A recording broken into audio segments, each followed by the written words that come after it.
Kita pasti berharap 2025 badai PHK tidak berlanjut ya. Tetapi nyatanya badai PHK khususnya perusahaan di bidang teknologi masih terus terjadi. Kira-kira apa penyebabnya dan apakah badai yang banyak datang dari perusahaan di Amerika Serikat ini akan menular ke Indonesia? Ngeri banget sepertinya ya. Saya akan bahas dalam gelombang PHK berdatangan dari Amerika Serikat. Indonesia akankah tertular? Jadi yang terbaik si karyawan pintar.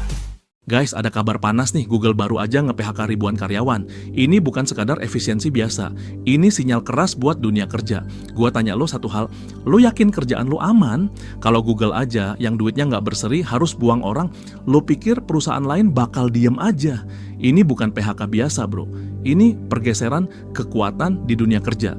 Gua bakal kasih tahu kenapa Google nekat PHK besar-besaran, siapa yang jadi korban, dan gimana caranya biar lo nggak ikut kelempar dari kapal. Jangan skip, karena ini bisa jadi peringatan buat karier lo. Chapter 1. Google, dari tempat idaman jadi mimpi buruk. Dulu, kerja di Google itu impian semua orang. Kantornya kayak taman bermain, makan gratis, gaji gila-gilaan. Lo masuk Google, masa depan lo beres. Itu kata orang-orang. Tapi sekarang, Google udah berubah. Tahun 2023, mereka nge-PHK 12.000 orang. Brutal. 2024, lebih parah. PHK diam-diam, tim dipotong pelan-pelan. Dan sekarang, 2025, bam! Gelombang PHK baru lagi. Yang kena kali ini divisi HR dan cloud. Ini bukan tim kecil bro, ini jantung operasional Google. Kalau HR mereka kena, lo pikir karyawan lain masih aman? Jangan mimpi. Dulu lo pikir kerja di Google aman dong. Salah besar. Google udah berubah, lo cuma angka.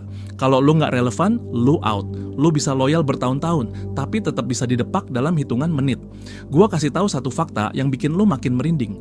Dulu Google bangga sama budaya mereka. Mereka selalu bilang karyawan adalah aset, tapi sekarang mereka lebih pilih AI daripada elo. Dan yang paling gila, bukan cuman Google yang begini. Ini sinyal keras buat dunia kerja. Kalau raksasa kayak Google aja bisa ngelempar orang kayak sampah. Lo masih yakin kerjaan lo aman? Bangun guys, dunia kerja udah berubah.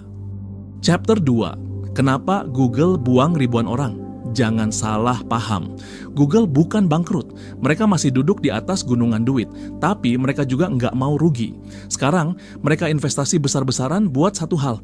Artificial Intelligence, Google panik. Kenapa? Karena ChatGPT, OpenAI, dan Microsoft mulai ngegrogotin dominasi mereka.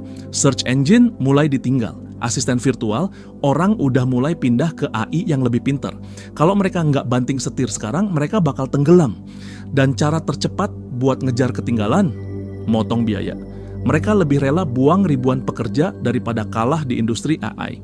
Duit yang dulu buat gaji karyawan, sekarang dialihin buat server, model AI, dan riset teknologi. Bukan cuma Google, semua perusahaan teknologi besar mulai efisiensi. Mereka nggak peduli lo kerja keras bertahun-tahun.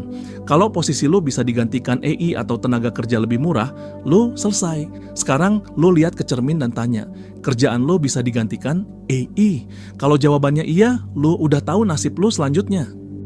Chapter 3. Siapa yang jadi korban? Lo kira yang kena cuma pegawai biasa? Salah besar. Google main brutal bro. Bukan cuma pegawai kontrak yang kena, tapi juga orang-orang yang udah puluhan tahun loyal kerja di sana. Divisi HR dihabisi duluan. Kenapa? Karena AI sekarang bisa ngurus rekrutmen, screening CV, bahkan wawancara awal tanpa perlu manusia. Bayangin tim cloud kena pukulan telak. Kenapa? Google sekarang lebih milih outsourcing ke negara lain yang lebih murah. Dan yang lebih gila, tim yang ngurus AI pun ikut kena. Lu sadar nggak? Ini berarti Google bukan lagi sekadar PHK buat efisiensi biasa. Mereka lagi bersih-bersih total buat masuk ke era baru. Lu bayangin kalau lu salah satu dari mereka. Hari ini lu datang kerja, ngerjain tugas kayak biasa, tiba-tiba ada email masuk, your role has been eliminated. Selesai. Lu nggak ada waktu buat protes, lu nggak ada waktu buat nyiapin diri. Karena lu nggak pernah nyangka kan, sekarang coba tanya ke diri lu sendiri. Kerjaan lu seberapa aman? Kalau Google yang udah sekaya ini aja main PHK seganas ini, perusahaan lu bakal gimana? Chapter 4, bukan cuma Google, siapa yang nyusul? Lu pikir cuma Google yang main PHK? Salah besar. Yang lagi kejadian ini bukan sekadar tren. Ini gelombang tsunami PHK global. Microsoft udah buang ribuan karyawan dengan alasan efisiensi. Meta, Mark Zuckerberg ngekat 5% tenaga kerja. Amazon, ratusan orang dari divisi Alexa dipecat. Dan lo pikir perusahaan lain bakal diem aja? Enggak bro, ini baru awal. Semua perusahaan gede udah lihat potensi AI buat ganti tenaga kerja manusia. Dulu, mereka bayar mahal buat software engineer, data analis, customer service. Sekarang, banyak dari mereka udah bisa diganti sama AI yang lebih cepat, lebih murah, lebih efisien. Lo sadar nggak? Yang dulu kita anggap skill premium sekarang jadi biasa aja. AI sekarang bisa coding, bisa bikin desain, bahkan bisa nulis konten yang lo baca sekarang. Lo pikir perusahaan bakal tetap bayar manusia kalau mereka bisa dapat AI yang lebih murah dan nggak pernah tidur? Lo harus sadar, ini bukan PHK biasa. Ini strategi bisnis. Perusahaan gede mulai geser dana ke investasi AI. Mereka rela buang ribuan karyawan karena di mata mereka, lo cuma angka di laporan keuangan. Sekarang pertanyaannya, lo mau dianggap aset yang nggak bisa diganti atau jadi angka yang bisa dihapus kapan aja? Chapter 5, lo mau adaptasi atau digilas? Sekarang lo cuma punya dua pilihan, lo bisa tetap santai, percaya zona nyaman lo aman, dan pura-pura nggak ada yang berubah. Atau lo bisa bangun, belajar skill baru, dan siapin diri buat era baru. Jangan salah, AI nggak bakal hilang. Teknologi ini cuma bakal makin canggih, perusahaan nggak akan mundur. Mereka udah lihat cuannya, gaji manusia mahal, AI jauh lebih murah. Tinggal lo yang harus mutusin, mau adaptasi atau mau tenggelam. Dulu, lo mungkin kerja 10 jam sehari buat tugas yang sekarang bisa diselesaikan AI dalam 10 detik. Kalau lo nggak bisa ngikutin, lo bakal ditinggal. Mau bertahan, lo harus naik level. Lo harus belajar skill yang nggak bisa diganti AI.